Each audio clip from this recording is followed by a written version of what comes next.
improvisation, nagsimula na ang script reading para sa gagawing live drama. Okay, ano ang importansya ng script reading?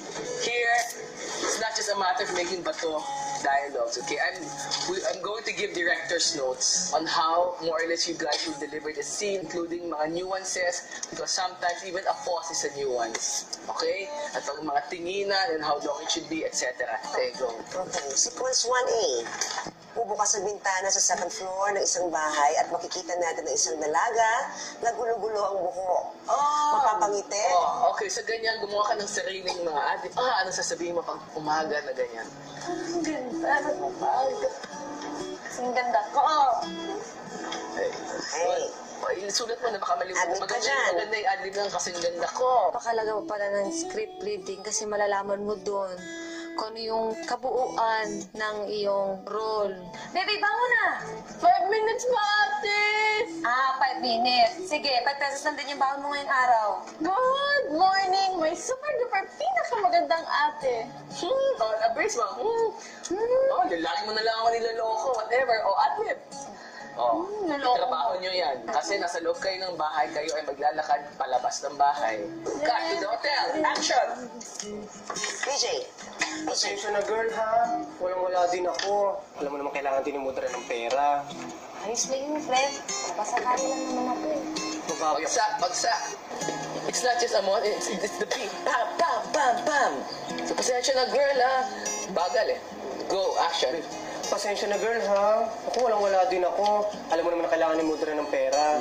Ayos lang yun, friend. Baka sakali lang ako. Pero girl, wala man nakis na padyutang sa'yo. Maaga naman ang pagpag-advise mo. Tatalino ng mga batang ito, mabilis ang pick-up nila. Nagbigay niya ng nuance, ito yung pause, ito yung gets na nila kaagad. Ouch! Sorry. Build up. Huwag kang mag-smile kaagad. Tinuro rin ni ng Direk Rory at Direk Ta kung paano ang mga galawang nakakakilig. 1, 2, action! Uy, shooting star!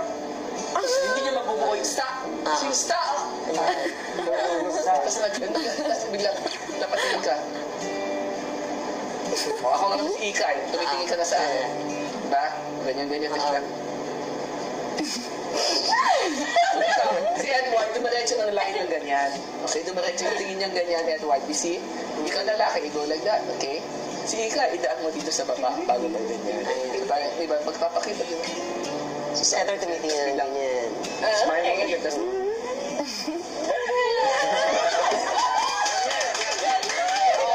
Dapat yung yan It's a hard challenge, but you can enjoy it more as well as work hard on it. So it feels less and less like a challenge. Okay? You guys got it? Yes! Excited pa kayo?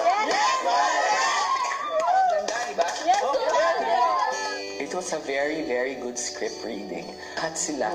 Yung spirit nila, game na game sila, no? They're really excited and they're really up for it and they're really working as a team. Susunod, Ano yung mga nagawa mo? Kasi iniisip ko kung deserve mo.